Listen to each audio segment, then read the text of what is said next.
Of course, if we look at the Second World War, there were also elements that fought together with the German army, the Wehrmacht, against the Red Army.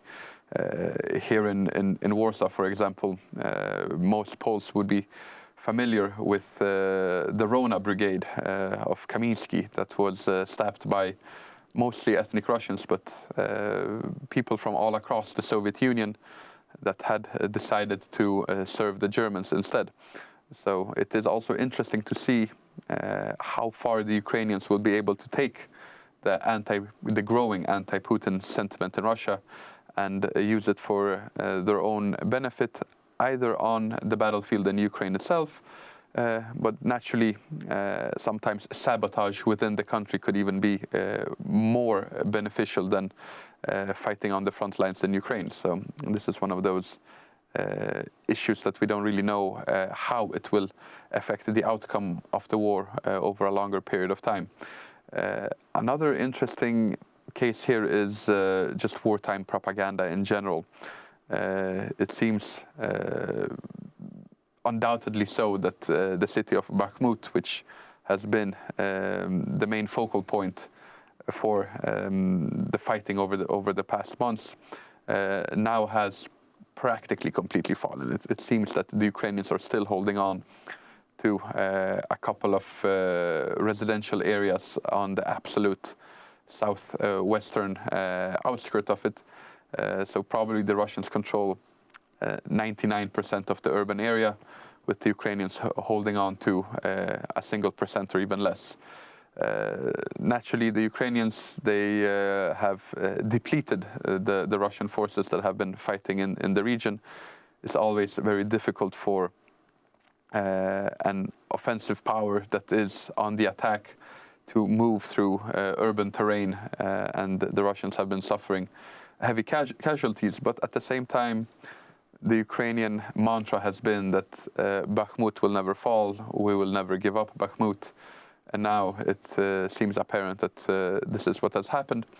And thus, this military action in Belgorod is an excellent opportunity to boost morals, to slightly change the narrative, the topic of the discussion, and have people, instead of focusing on Bakhmut, to at least for a week or longer focus on this other area. Which is exactly what the Russians said, of course. Yes, they said this was an attempt by Ukraine to take attention off its massive defeat in Bakhmut. But of course, Bakhmut had very little strategic importance. It sort of became a token, I think, in a way that Stalingrad in the Second War, probably a much bigger battle, but became a token. And of course, if Stalingrad had been named with its modern name Volgograd, yes, would the Germans have bothered to attack it? Because it was not a strategic. It was a large industrial city, but it was not strategic in the military sense, and indeed became an interruption on the drive into the Caucasus to secure more supplies of oil and other vital materials for the German war effort. Yes, this also shows how not everything in war is always irrational. Sometimes it could even be rational to be irrational, so to say. Human beings are not robots, and sometimes you need to do something to boost morale, to strengthen the corps d'esprit.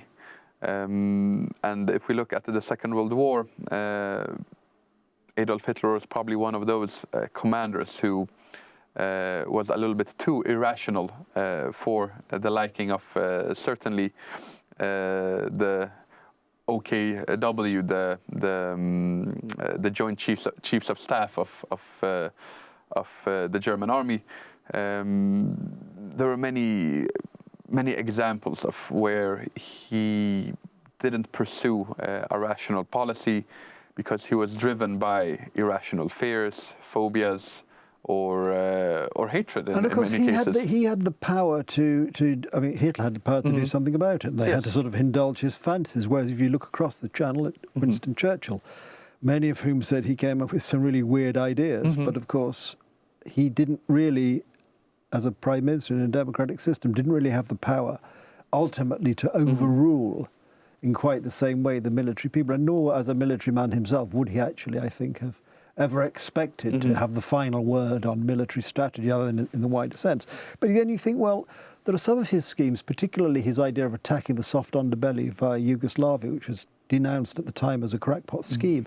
But if you think back, in actual fact, had it succeeded, had it been attempted, then at the end of the war, you would have had large numbers of Allied troops much further east than they were. And the whole post-war history of countries like Poland and that whole swathe of Central Europe, which became part of the Soviet Empire, might not have happened, because the Soviet approach, Stalin's approach, was yes, well, the border will be drawn where the Red Army happens to be on the final whistle, so to speak. And Churchill, perhaps in his own way, had a slight inkling that troops on the ground would have been in possession is 9/10 of the law. Yes, absolutely. The plan with the so-called soft underbelly of Europe has been very popular in the region ever since we first found out about it. Adam, alas, we've been defeated by the clock in the corner of the studio, so I'm going to have to ask you to pause there, but we will pick it up next time. Alas, I've had to interrupt Adam almost in mid-sentence, but fear not, if you join us next time on Poland Daily History, as I hope you will, we'll pick up the story. In the meantime, thank you for watching.